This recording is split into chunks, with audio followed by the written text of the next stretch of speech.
प्रमद बर'नि परिबर्तन जागोन होननानै बुंनाया बोरो दिनै जोंनो मानो 30 थाखा हाजिरायाव जोंखौ दोनदों लाजिनांसिगौ।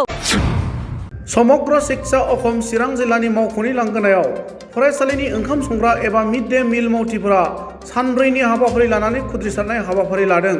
4 नभेम्बर अदेबानि जोबथि साननि सोमावसारनाय हाबाफारियाव बाहागो लानाय मिड डे मिलनि मावथिफोरनि दैदेनगिरिया खौरांगिरिनि सिगाङाव ओंखाम संग्रा मावथिफोरनो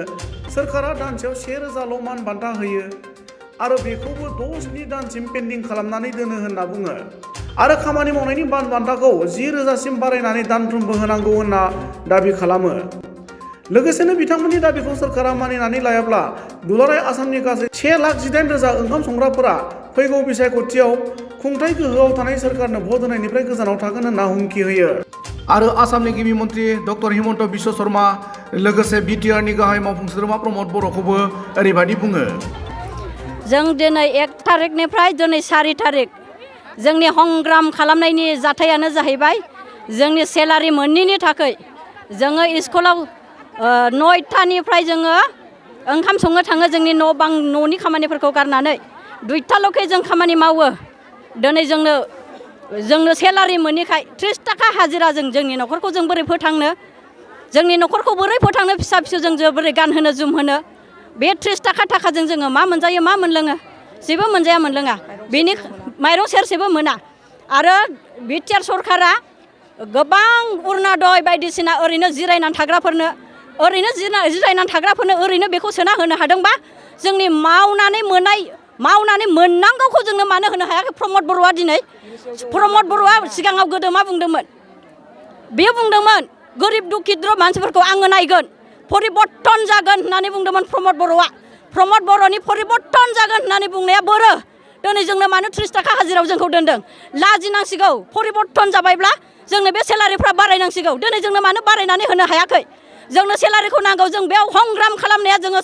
सानब्रै जाबाय आरो जोङो बे हंग्राम खालामनायाव सानब्रैयाव जुदि जोङो जेबो डिमान्ड मोना जोङो बे आरो खालामबावगोन जोङो स्कुल न' बन्द जों जिराया जों स्कुल थाला ओंखाम संग्रा फाकघरखौ जों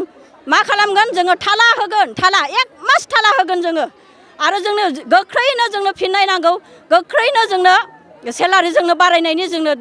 दिनैनि दिनावनो जों मोजां खबर मोनाब्ला जोङो मोजां रिप्लाइ मोनाब्ला जोङो आरोबाव होगोन जोङो मेंनाय गैयै जोंनि जिउआ गोमानानै थांब्लाबो जों रावबो गिनाय गैया जोंनि बिमा माहारिया ओरैबायदि जोंनि फिसा फिसौखौ जोङो फोरोंलांनो जाहोलांनो थानबान जाबाय बिनिखायनो जोङो ओरैबायदि अर जोंनायजों जोङो हंग्राम खालामदों हंग्राम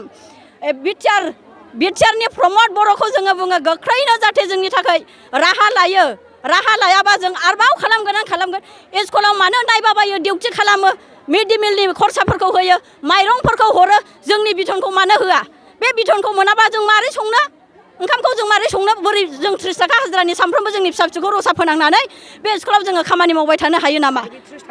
आरो बे 30 थाखा हाजिराखौ जोङो नांगौ बायदि माहिलि जों मोना समनि गेजेराव अबेबा मासनि गेजेराव मोनो जोङो मास मोननैनि होगोन 6 मास 7 मास पेन्डिं जागोन जों बिदिजों न'खरखौ मारै फोरोंनो प्रमद बर'नि फिसाफ्रा बेसेबांबा गोजौ लेभेलाव फोरोंनानै दङ जोंनि फिसाफ्रा स्कुलाव ओंखाम संनानै दिनै लेखा रोंनांगौ गैया नामा जोंनि फिसाफ्रा जों माब्रै जोङो फोरोंलांगोन जोंनि फिसा फिसौफोरखौ माजों जाहोलांनो जोङो सानफ्रोमबो 24 घन्टा स्कुलाव जोङो खामानि मावनांगौ खनसे संहैयाबानो ओरैबायदि स्ट्रिक्ट मास्टारफ्रा जोंखौ रायो एसेबां जुदि स्ट्रिक्ट खालामोबा जोंनि बिथनखौबो स्ट्रिक्ट खालामनांगौ जोंनो नांगौ रोखोमनि होनांगौ जोंनो नांगौ 10,000 मासाव जोंनो नांगौ जों बांद्रायबो बियाखै 10,000ल' बिदों जोङो बेखौ मानो होआ सानफ्रोमबो खाथिनायखौ नायोबा जों बेखौ मोननांगौ गोनां जोङो मानो मोना बेनिखायनो जोङो प्रमद बर' बिटिआरखौबो जों खावलायदों गोख्रैनो जाहाथे जोंनो बे 10,000 बिथनखौ गोख्रैनो जोंखौहाय आखायाव लायो आरो एक्सेप्ट खालामा जुदि जोङो आरोबाव मास मोनसे जोङो थाला बन्द खालामगोन स्कुल ओंखामखौ संनाय नङा जोङो सात्रफोरखौ जों रसा फोनांगोन सारा मा राहा लायो जोङो बिनि बुंनांगौआ बेनो आरो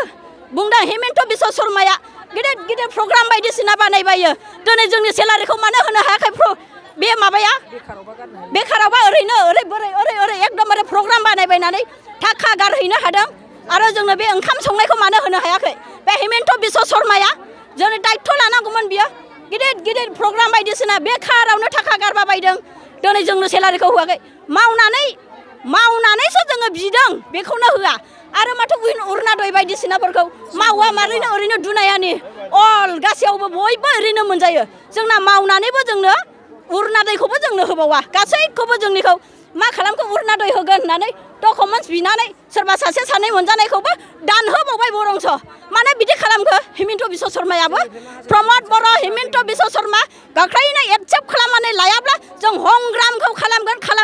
जों हंग्राम सोलिलांगोन 1 मास सोलिगोन जोंनि जिउआ मा जालांगोन जोंनि देहाफ्रा मा जालांगोन जों मिथिया ओरैबायदि जोंनायजों जोङो जेरै अरा ओंखाम सङो जेरै अरा जोंनानै ओंखामखौ फोमोनो जोंनि जिउआवबो जोंनि आत्मायावबो बेफोरबायदि रागा जोंनानै जों दिनै सान्दुं गोसायाव सानब्रै हंग्राम खालामदों सानब्रै दिनैनि दिनाव जोंनो डिमान्ड नांगौ रिप्लाइ नांगौ आरो जोंनो फिननाय नांगौ बेनो मोना दिनै 18 बोसोर जाबाय खामानि मावनायफ्रा संनायफ्रा दिनै माने दरमाफोरखौ थिग टाइमाव मासाव माने सोआ दिनै मालाबा मासाव 1000 सोयो मालाबा मासाव मास मोनसेयाव सोनानै बेसेबां गोबाव 6 मास 7 मास गाहाम थायो गेप फैसाखौनो सोआ बिनिखायनो जोङो गासै ओंखाम संग्रा बिमाफ्रानो दिनै रागा जोंनानै बाहाय जोङो नुजाफैदों आरो बे धरनाखौ खालामदों दिनै जोङो सानब्रै खालामबाय सानब्रै खालामनायनि गेजेरावबो जोङो दिनै एक्सेप्ट खालामाखै जोंनो मोजां खौरांखौ मानो होआखै दिनै हेमन्त बिश्व शर्माया दिनै बियो जोंखौ नांगौबाल' भटनि समाव इलेक्सन समाव जोंखौ बुथुमो दिनै जोंनो बे खामानिखौ मानि थाखाय होदोंमोन बियो बेथनखौ होनो हायाबा बेबायदि बेथनखौ जुदि होनो हायाब्ला बियो बेबायदि खामानिखौ बियो होनो नाङा जोंनो होनो नाङा दा बे दाबिखौ मानिनानै लायाबा फैबाय थानाय समाव बेनिख्रुइ माबा मोनसे आरोबाव गोख्रोंसिन माबा मोनसे धरनानि हाबाफारि लागोन नामा लाबावगोन जोङो मास मोनसेखौनो जोङो लाबावगोन जोङो गनायनानै बियो जितु थाबैनो बे दिनैनि सानब्रै मेल खुंनायावबो जितु बियो जोंनो मोजां रिजाल्ट बे फार्स्ट टाइमावनो बियो मोजां रिजाल्ट जोंनो खौरां हराब्ला जोङो आरोबाव थामथिम जाबावगोन बे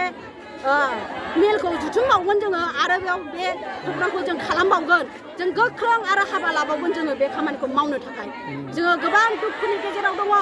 दिनै मानो जोंनि संग्राफोरनि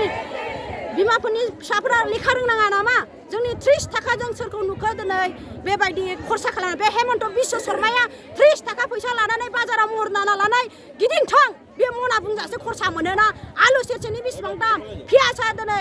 80 थाखा केजि जाबाय माइरङा दिनै 50 थाखा केजि जाबाय दिनै जों गरिबफ्रा बेखौ जोङो दरमा मोनाबा मारै बायना जागोन गावनि फिसाफोरखौ जों मारै खांगोन जोंनि फिसाफोरखौ मारै फोरोंगोन जोङो गावनि फिसाखौनो जोङो टिपसन मोनसेबो होनो हाया थिग टाइमाव दोनबा बे 1000नि सोरबा कर्मचारि मावनाय नुखो जों हटेलाव काप प्लेट सुयोबानो जोङो 300 थाखा हाजिरा मोनो दिनै जोङो अबावबा न' लिरैबानो जोङो 250 थाखा हाजिरा मोनो दिनै बे हेमन्त बिश्व शर्माया नुवाखै नामा दामफोरखौ दिनै जोङो गाननाय जोमनाय जोङो दख'ना गांसेखौनो जों बायनानै लानो मोना बेबायदि बेथनजों बे 1000 बेथनजों सोरखौ नुखो संसार सालायनाय रावबो हाया दिनै गोबां दुखुनि गेजेरजों गोबां जोंफुनायनि गेजेरजों जों बाहाय ज' खौसे जानानै मेलखौ बेल' नङा अल आसामावनो दिनै गासैबो रान्दनिफ्रा दिनै ज' जादों आरो बे मेलखौ खालामदों आरो जों मावगोन आरो खालामबावगोन जोङो बे मिटिंखौ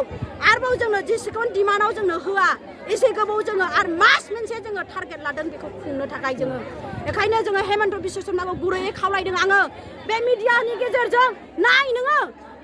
नोंखौ जोङो इलेक्सनाव चिफ मिनिस्टार खालामबाय देरहाहोबाय नोंहा एसि रुमाव उन्दुनानै दङब्ला जों एसि रुमाव उन्दुवाखै जोङो अराव संनानै स्कुलाव टाइमाव 9टायाव ओंखारलाङो जोङो 9टानि गेजेरजों मालाबा समाव जों फायखाना फोसाबनाङो मालाबा जोङो स्कुल सारिगिदिं हाग्रा फुनाङो आरो जोङो साफा खालामनाङो दिनै जोङो बे खामानिखौ मावनानै जों गथ'फोरनो टाइमाव संनानै 12:30याव जों ओंखाम खुरनानै होयो दिनै जाहोखांनानै जों थोरसि लथा सुनानै जोङो 3टायावसो सफैयो होमब्ला जों मा हाजिरा मोनगोन बे समाव बिटिआर सरकारनिफ्राय नोंथांमोननि सायाव माबा राहा लादों नामा जेबो राहा लायाखै जोंनि बिटिआरनि सरकारा जेबो राहा लायाखै जों बिटिआर सरकारा जोंखौ दिनै राहा लानांगौमोन बिसोरबो जोंखौ अननांगौमोन